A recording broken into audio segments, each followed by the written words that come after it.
The fastest game on ice just hit another gear. Welcome to the Stanley Cup playoffs, where legends are made and every shift could turn the tide. And now, with DraftKings Sportsbook, an official sports betting partner of the NHL, you can take every slapshot, breakaway, and overtime thriller to the next level. New to betting on the Stanley Cup playoffs? You're in for an exciting time. Getting started is a breeze. Fire up the DraftKings Sportsbook app, pick your team to win, lock in your wager, and you're off to the races. It's fast, simple, and puts you right in the middle of the action. New customers who bet just $5 will score $300 in bonus bets if their wager hits. That's right, turn $5 into a playoff payout. Download the DraftKings Sportsbook app now and use promo code THPN. That's promo code THPN to unlock $300 in bonus bets when your $5 bet wins. Only at DraftKings Sportsbook. The crown is yours. Gambling problem? Call 1-800-GAMBLER. In New York, call 877-8-HOPE-NY or text HOPE-NY 467-369. In Connecticut, help is available for problem gambling. Call 888-789-7777 or visit ccpg.org. Please play responsibly. On behalf of Boot Hill Casino and Resort in Kansas, 21 and over. Age and eligibility varies by jurisdiction. Void in Ontario. Bonus bets expire 168 hours after issuance. For additional terms and responsible gaming resources, see dkng.co/ice. Episode 106 of the Habs Culture Podcast. I'm starting it off today. I'm back with my co-host, Justin Schwartz. I'm Liam Baum. Today we got a few things on tap. It's been a while since we've last spoken. Obviously, the Montreal Canadiens were eliminated in 5 games to the Washington Capitals in the playoffs about, I want to say 2-3 weeks ago, right, Justin? But the offseason has started. Big things are coming in the future for the Montreal Canadiens. Just a quick, table of contents for today. We're going to get down to some of the recap of the Canadian season, maybe a couple things here and there about how their season ended. We're going to get into some of our projections for the upcoming NHL draft. And I think we're going to wrap it up with some of our free agent projections, some contracts, where players are going to go. There's a lot of big names on the board this season. It's going to be an exciting offseason. What do you think, Justin? Hey, I'm excited, man. Look, obviously not the way that I thought that series would go with Washington. I think we both thought that the Canadiens would be a little bit more competitive than they were. And I mean, obviously, people don't really want to listen to us talk about that series right now. But if there's one thing to take away from that series is that I don't love the way that they went out. I thought that last game was a poor effort, and I think that once again they showed up a little bit too late. But all things considered, making the playoffs under those circumstances, as young of a group as they are, I think it was impressive in and of itself, and I'm excited for next year. So yeah, I think it would be fun if we kind of, I don't want to say do report cards, but maybe looked at a few players and kind of where we stand, at least based on our projections and thoughts. And then we'll move off the Habs for a bit and look at the current NHL situation. Yeah, I think if you take a look at some of the more advanced stats, the Canadiens really dominated the Capitals in terms of scoring chances. I think the Capitals had like negative scoring chances compared to what they were producing in terms of their total playoff games combined, so including Carolina. So I think the Canadiens ran into a hot goaltender with Logan Thompson. Obviously didn't get lucky in the fact that Sami Montembeault had to leave the series relatively early. And just, some of the bounces just didn't go their way. So, I mean, you got to be proud of what the Canadiens did. If we're looking back to the start of the season until the end of the playoffs. So I'm proud of this team. I think, again, like I said, there's a lot of big things to come, including this offseason. There's going to be big moves. Still looking for a 2C, whether that's going to be addressed in the draft, in free agency, potentially a trade. I'm not sure, but I think this is going to be the summer of Kent Hughes and Jeff Gordon, and this is going to dictate how the future begins to look like in the foreseeable future. I think if there's one interesting thing to note, Liam, is that kind of paying attention to the rest of the league right now and kind of looking at the Canadiens' current situation. If you take a guy like Kirby Dach, if you take a guy like Alex Newhook, those are two guys. One of them has been injury riddled in his 3 seasons with the Canadiens, barely played this season, barely played a game and a third last season. The season before that didn't even play a full season. So there's that for Kirby. And then you move over to Alex Newhook, who I think we can say played pretty well in that Washington series and had a pretty good season, despite not necessarily getting as many points or racking up as many points as he would have liked or we would have liked. But he passed the eye test. But where I'm going with this is I saw a tweet talking about how Thomas Harley, and granted an exceptional player, but was drafted at the back end, in the back end of the first round, or in the middle to back end of the first round. And it makes me think now, because I've always been a huge believer of not keeping those picks, especially once you kind of get over that 10 range, right? I think it depends on where you are in the standings, and it depends on where you are as a rebuilding franchise. But in the NHL specifically, I feel like accumulating those back end picks in the first round are not always valuable. However, I think I've kind of deviated away from that mindset a little bit after seeing even players like Wyatt Johnston, who comes out of the back end of the first round. He's a great talent. Thomas Harley, great talent. And then we have guys where we're trading for these projects, right? Alex Newhook, Kirby Dach, and we're trading away those picks, and these guys aren't necessarily panning out for us. Now, I'm taking 4 very specific examples, but I don't think it changes the fact that I think we might have to attribute a little bit more value to those picks overall. Yeah. I mean, I think at the end of the day, all those players, it's a gamble, right? Like, end of the first round, you're gambling a guy who has the potential to be a top 6 forward, but right now looks like a bottom 6 guy. But when you're taking on that project like Kirby Dach or Alex Newhook, you're trying to get that player in the back end of their like development to becoming an NHLer, right? So you're kind of speeding up the process a little bit. And not that I necessarily agree with it or love that in terms of taking on a lot of projects. Sometimes it works out, sometimes it doesn't. But like I said, it's a gamble. And I think the same thing goes. Like if you look at Phil Messar, obviously hasn't lived up to the potential where he was drafted at, but he was a gamble. It's a late first round pick. They traded for that pick originally. So, you know, you're taking a gamble. I know they drafted him at the way beginning of the Canadiens rebuild, but at this point in time, let me just throw out an example. Would you rather see the Canadiens draft at pick 16, 17, or package those 2 picks for a potential 2C that's in the later stages of his development, or maybe 3 years removed from his draft and is basically a project at this point?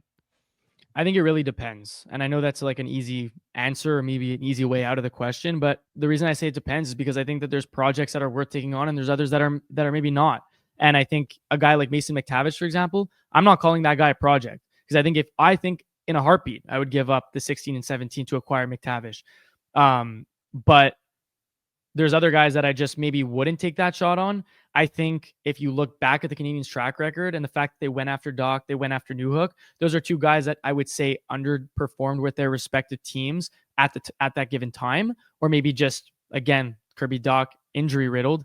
However, McTavish to me has performed very, very well in that system, and it seems as though this system, even though I think he is a very, very nice fit, seems to be, I don't want to say overcrowded, but there's a lot of talent up front there. And I think that they would be willing to move off him for the right price. Now, I don't know what the right price necessarily consists of, but I would be willing to give up those picks in a heartbeat to acquire McTavish. And what if we flip that page there and just take a look at a guy who's on that same team, but maybe hasn't had the same success in the last 2 years with Trevor Zegras? Do you think he's worth the shot on to take on a guy like him who's, you know, right now considered a project, even though he put a back-to-back 60-plus point seasons in his rookie and sophomore year? I don't know. I think for me, that's kind of where I draw the line. I don't know if I'd be willing to give up both those picks in the middle of the first round. I do think that he might be worth taking a shot on because I think there's a lot of talent there. I just don't know if he's the guy that we want to slot into that 2C spot and be very, very confident with. Do I think he's a great complementary player? Absolutely. Do I think that he can slot in somewhere maybe on the wing even with a very, very talented center who could set him up?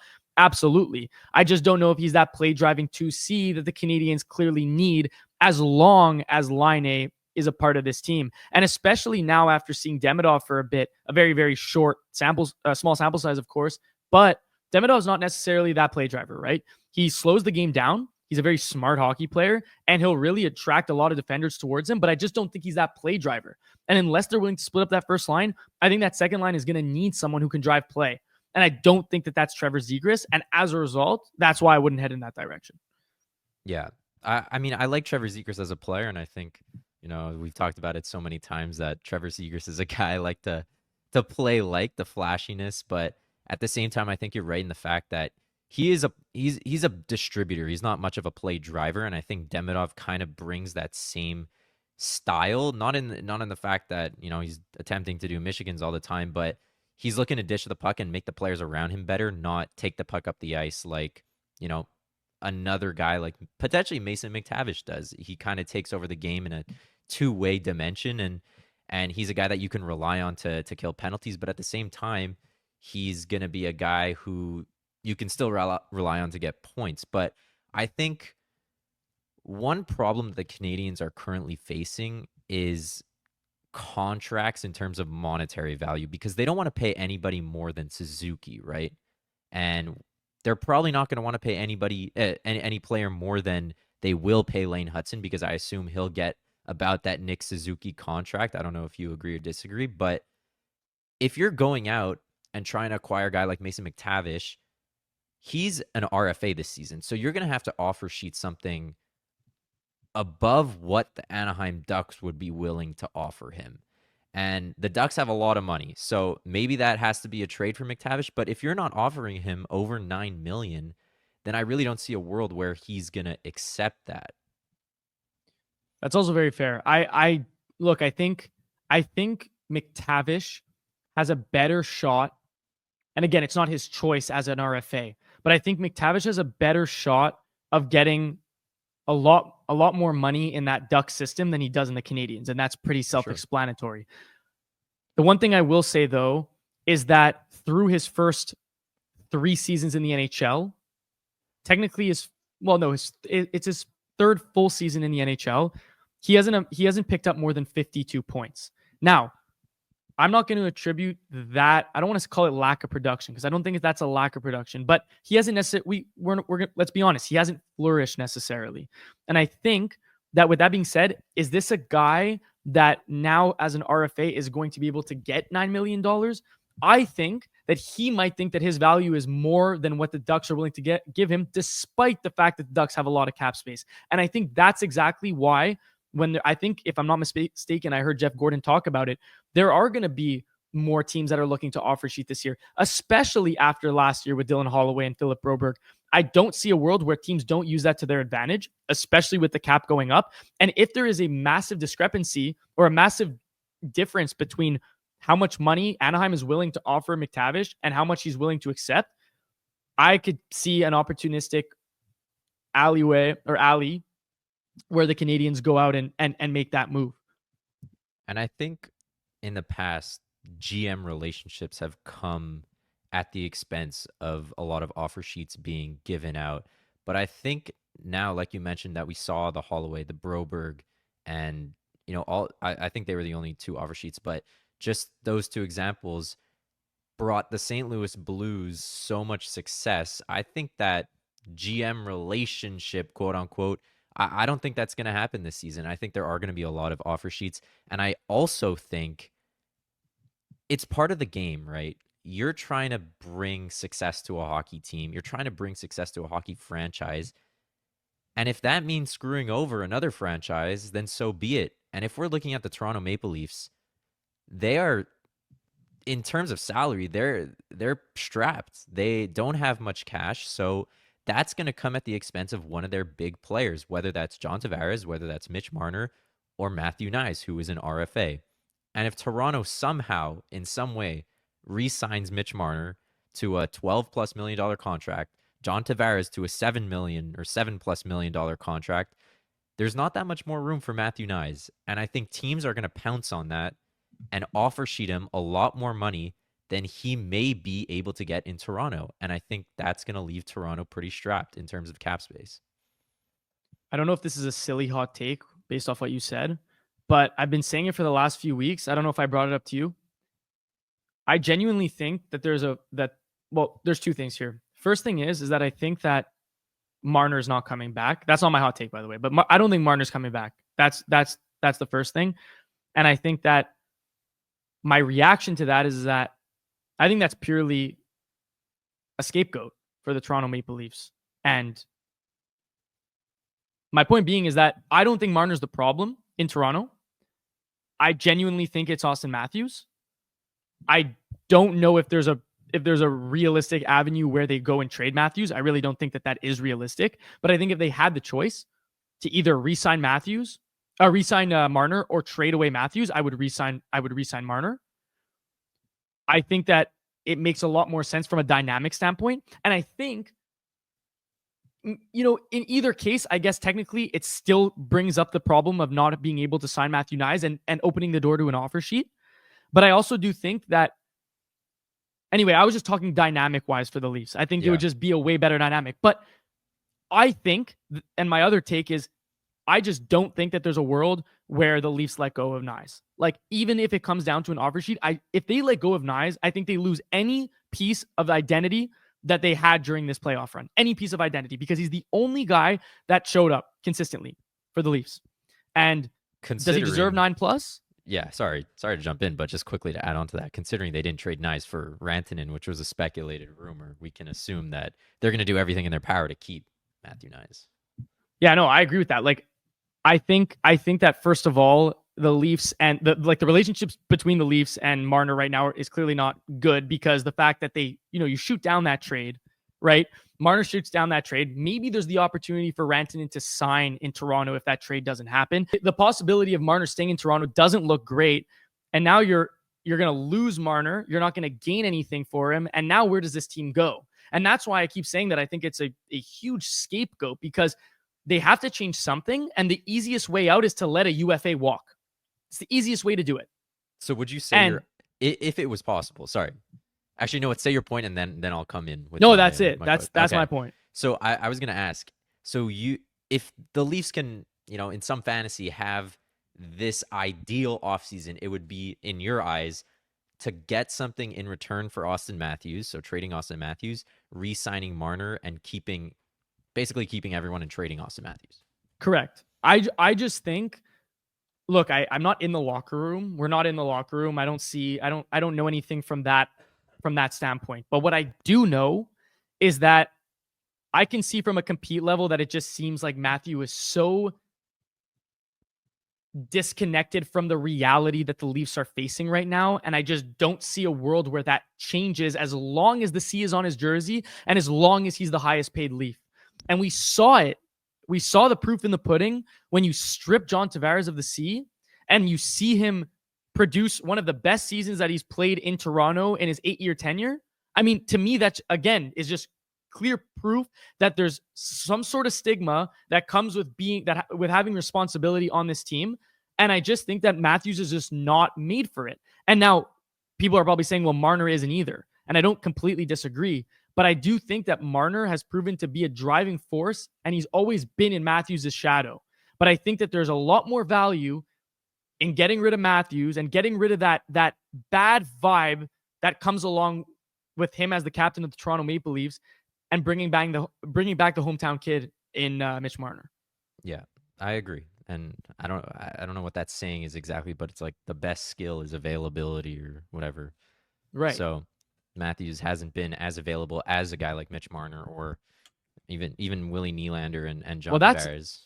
Well, that's another thing too. Again, sorry to cut you off, but that's another thing. Like, we're acting like Matthews. Look, I've always been like a Matthews fan. Like, I think I think he's an unbelievable hockey player. But you're right. How many times in the last 5 seasons has he played an 82-game season? Like, I don't even know. Like, what is it? Maybe twice? I don't even know. Did he play 82 last year? I think. No, he didn't, because he was dealing with back. Yeah, you're right, because he had 69 goals last year, right? If I'm not mistaken. That might have been like the only season he's played 82 games. So last year, he played 81, but we'll call that a complete season. Sure. He played 67 this year, 74 before in 2022-23, 73 in 2021-22. But I don't even think it's about the games, because he seems to play through his injuries, but that hurts the Leafs at the same time, well, like we saw in the playoffs. You can't have less goals than Cole Caulfield did and get eliminated in Game 7 of the second round. So, look, but also I think I don't know, but it also begs the question because look, I'm looking at his stats and I'm just gonna go based off that 5-year gap that I gave. 41 goals, 60 goals, 40 goals, 69 goals, 33 goals. My point being is that there's just obviously these injuries are affecting him in some sort of way despite him playing through them. And then you just see this inconsistency in his play. And am I acting like, his lowest goal total in those 5 years is 33 goals? I'm not going to sit here and be like, this guy's garbage. But we were considering this guy a top 3 player at one point, and we were considering him better than Draisaitl. At least I was at some point in time. And now I look at it and I laugh at the fact that I ever even thought such a thing, because I think that, like you said, availability and health play a huge factor in how I determine if you're good or not. And Draisaitl, I mean, look, I don't want to compare the two because I don't even think it's remotely close right now. But clearly Matthews is struggling with consistency. And not only that, but he didn't even show up in these playoffs. So at what point do you say something's got to give? We got to make a splash. And the best time to do that is now. And don't use Marner as that scapegoat just because it's the easiest way to get rid of a top player. That's what I'm saying. Yeah. I think let's move on from the Leafs here. We're going to get back into it a little bit, but just to finalize that conversation, we're going to see big changes. Shanahan's gone, and it seems like Tree Living and Berube are going to kind of take another step forward in terms of this Leafs. I don't even know what to call it anymore. Is it a retool at this point? But either way, it's the next step in the Leafs journey. We'll call it that. So let's get into some more Montreal Canadiens content, and let's do some player grades. So I'm going to shoot out a couple names. You're going to give me a grade on how this player performed this season. Let's include playoffs as well, because I feel like that's a fair thing to add on there. But I'll ask you some of these bigger names. Let's start off with the captain, Nick Suzuki. What's your grade for the 2024-25 season? I think as close to an A+ as possible, but just on the brink. But I would still keep him in that A category. I thought that back end of this, the whole season, quite frankly, he performed for the Canadiens, and he was a driving force as to the reason as to why the Canadiens were even in this position to begin with. The only reason I'm not giving him a pristine score is because I did think that there was obviously a little bit of a fall off during that 5 games. During those 5 games against Washington, he didn't look like the best player on the Canadiens in any game, except for maybe the first one where he tied the game late. But I did think that he was honestly invisible throughout the series, which was, again, not a cause for concern in his play, but it's just that's the time that you need him the most, and you would have expected a little bit more. But despite that knock on him, if you want to call it that, or me nitpicking, I still give him a very, very high A grade. Yeah, and I think he's probably going to get the maybe the second highest grade. But for me right now, I'm going to give him the same grade as well. I think those 5 games were, again, not concerning, but a little bit disappointing in terms of the production he had in the regular season. But, I mean, Nick Suzuki, pretty much the reason why the Montreal Canadiens were in a playoff spot this season and not in the bottom 5. So Nick Suzuki, A+, but still room for improvement. We'll leave it at that. Next on the list, Cole Caulfield, reiterating 37 goals, 33 assists, 70 points. Caulfield. I would go with a. I'm in between an A- and an A right now, but I think an A is in order.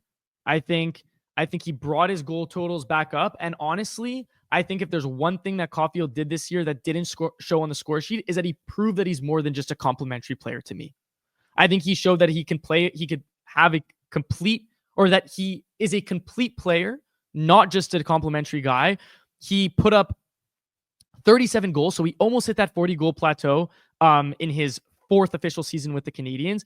But again, a second season in a row where he puts up 30 plus assists. He hits 70 points in 82 games. He's approaching that point per game status, if you will. And look, do I think he'll ever be a consistent point per game player? No, I don't. But if we can consistently get 70 to 75 points out of Cole Caulfield, especially as this team continues to get better, you're only looking at a guy that's going to continue to contribute on a very, very high level in both the regular season and the playoffs.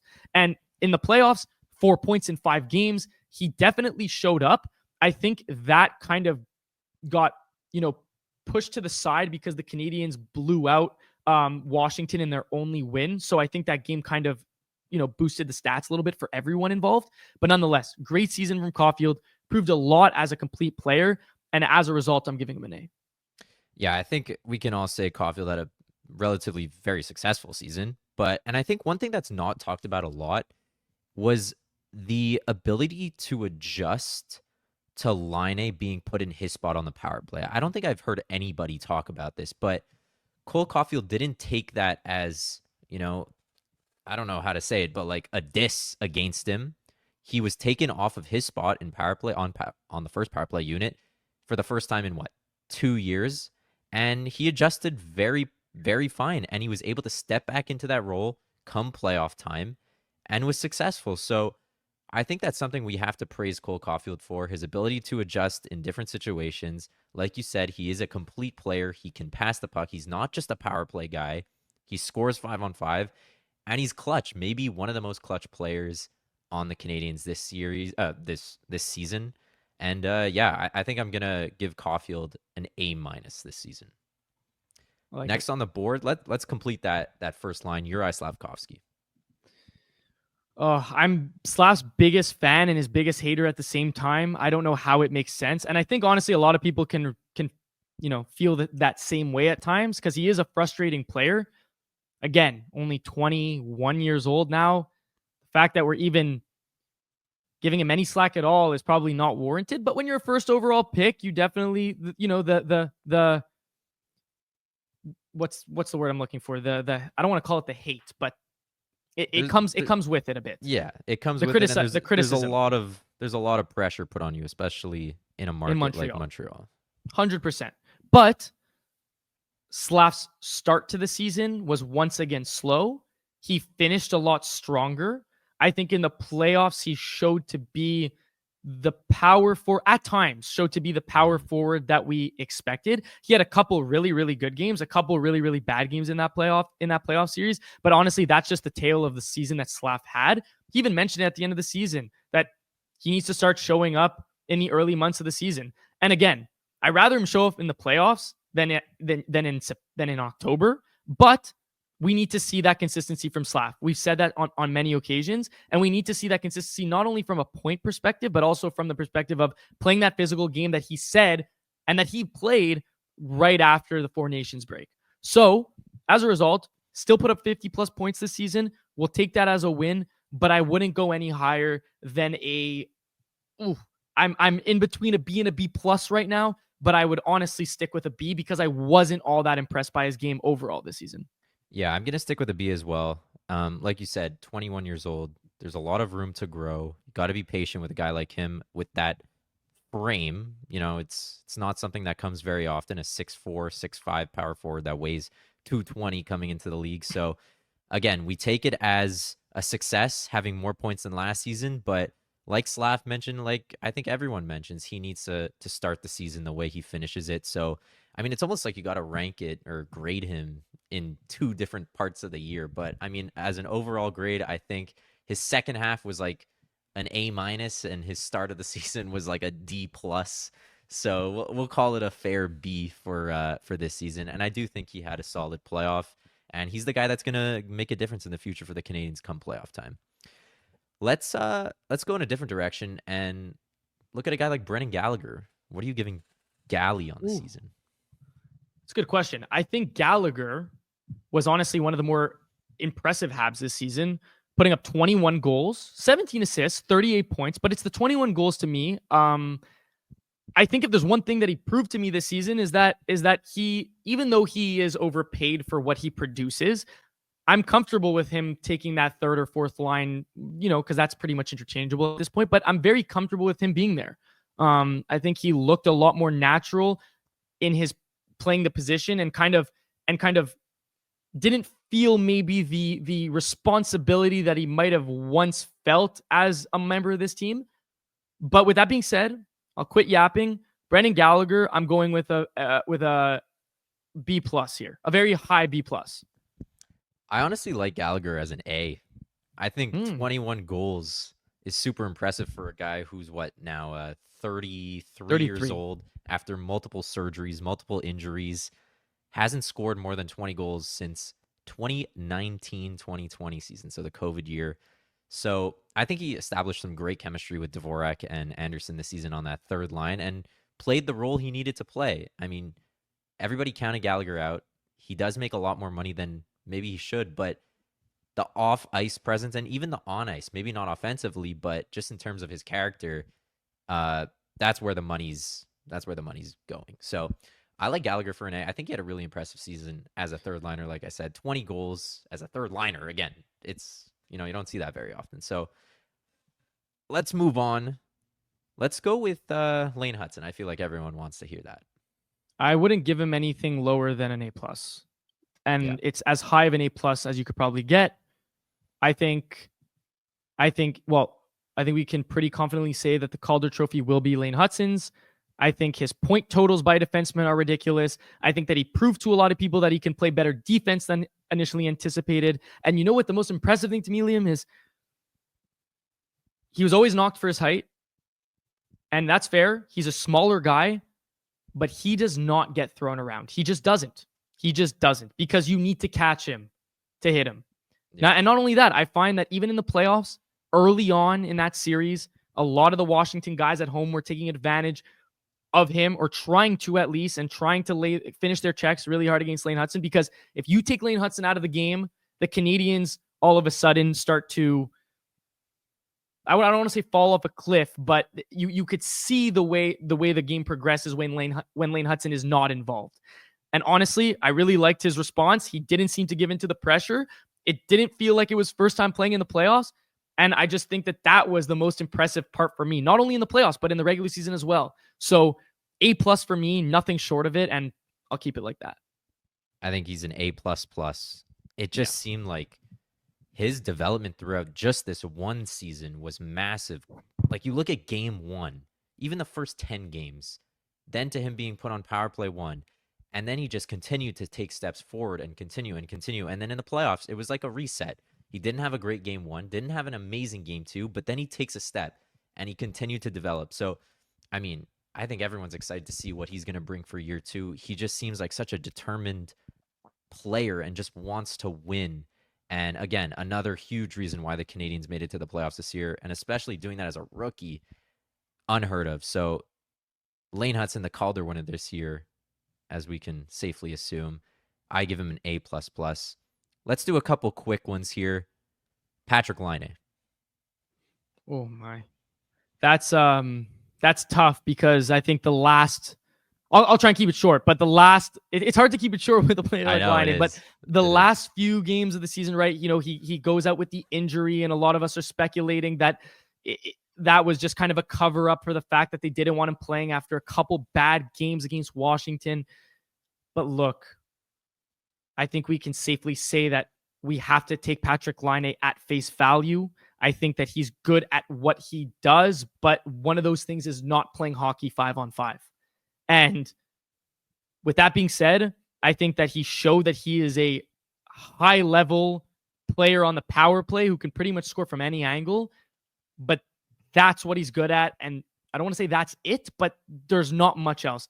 So with that being said, it was impressive on the power play, but I would have to kind of settle at a B personally.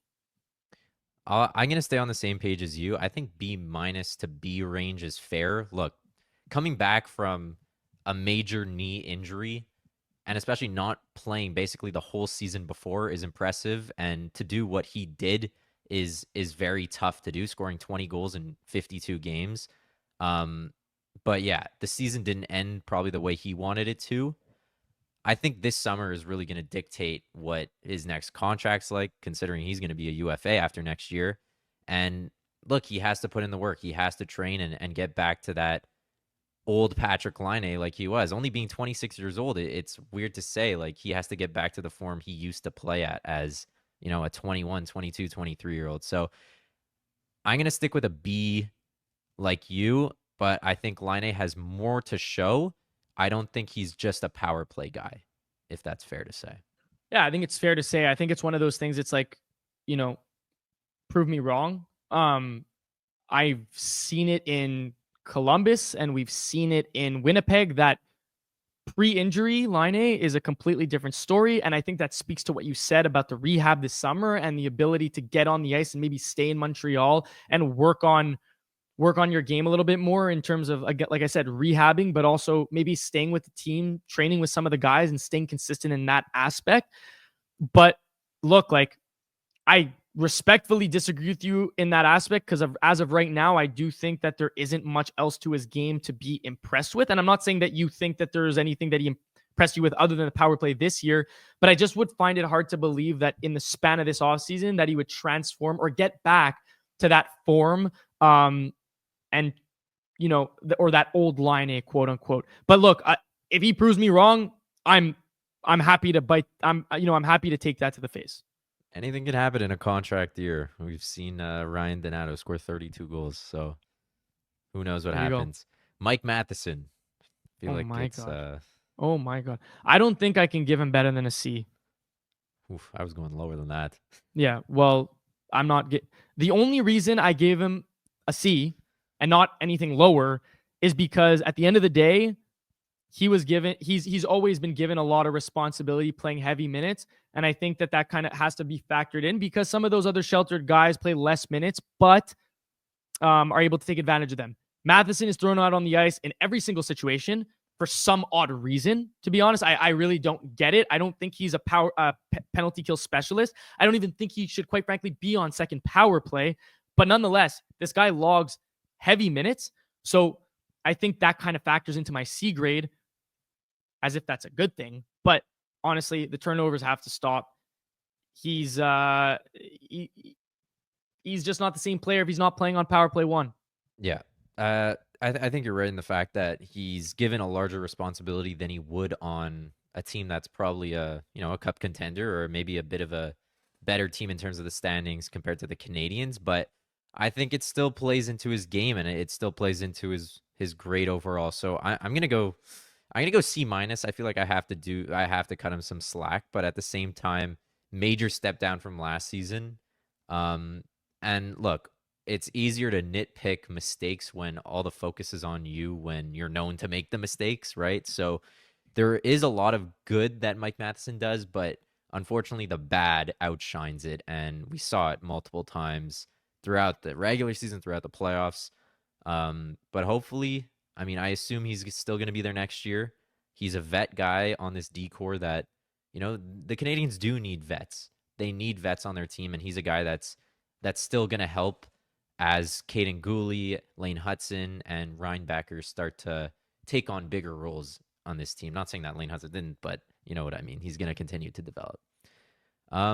Let's just go letter right away. Some of these names here. Jake Evans.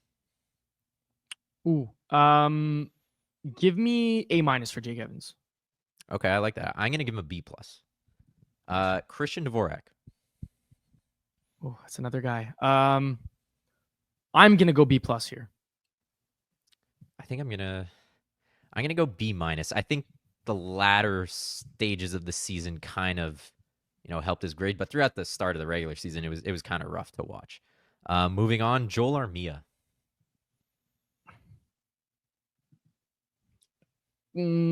That's a C+ for me. I also think he's in that C range. A step down from last year. The playoffs wasn't great for him. Josh Anderson. Oh, man. I'm back on the Andy wave, though, after those playoffs. But I'll give him an A-. I think that's fair. Okay, that's high. I think I'm going to go B-, but the playoffs were great for Josh Anderson. Caden Gooley.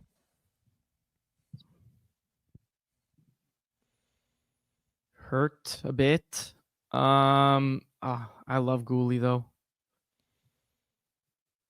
Like, do I factor in the fact that he was hurt? If I'm not I'd say factoring in the overall fact play. that He was overall. available for the playoffs, so I'd say So that's when the he most was important thing. playing, I'm giving him an A. I'm going to agree with you. I think he had a great season. Very, Yeah. very good season. When he's out there, you said at the beginning of the season, I think before the season started, I think that he established himself. Look, Lane Hutson's maybe the best point producer and maybe the most dynamic offensive defenseman we have. And that's not even, I don't even know. I said maybe he is by far. But Caden Gooley, I think, established himself as the best overall defenseman on this team. And you called that. Yeah. And then let's finish it off with, I know there's a few names we're leaving off here, but we're going to move on. Let's finish it off with Alex Carrier. I like Carrier's game. I would give him a high A-. I like that. I think I'm going to agree with you as well. I mean, we're on the same page here, and I know there's not a lot of disagreements, but except for Josh Anderson, that's A- Yeah. to B-. yeah, I mean, look, I if we're just going to wasn't discuss. impressed. Just compared to what his contract is, to me, 27 points isn't enough. You're not wrong at all. I just think, I guess, what I'm factoring in, and maybe it's kind of like what you did with Gallagher, is that there are intangibles that he brings to the table For sure. that I feel like really shine through in the playoffs. And again, is it enough to say that that matters enough to bring it up to an A- when it's a 5-game sample? No, but I do see the potential there for him to be a very, very strong third liner next season. And I know we're not giving the grade based off that, but I think my grade might have been a little bit more recency bias than anything. But Yeah, because I mean, the playoffs. Give me an. yeah, you're right. He put up A+ 27 for him. points. Like, we're not gonna It's sit just here and pretend. He played the role he should be playing only in the playoffs and maybe in the last couple of games of the season. So to me, although that's very impressive to be able to unlock that, different, I don't know what to call it, animal inside of him, it just wasn't enough throughout the year.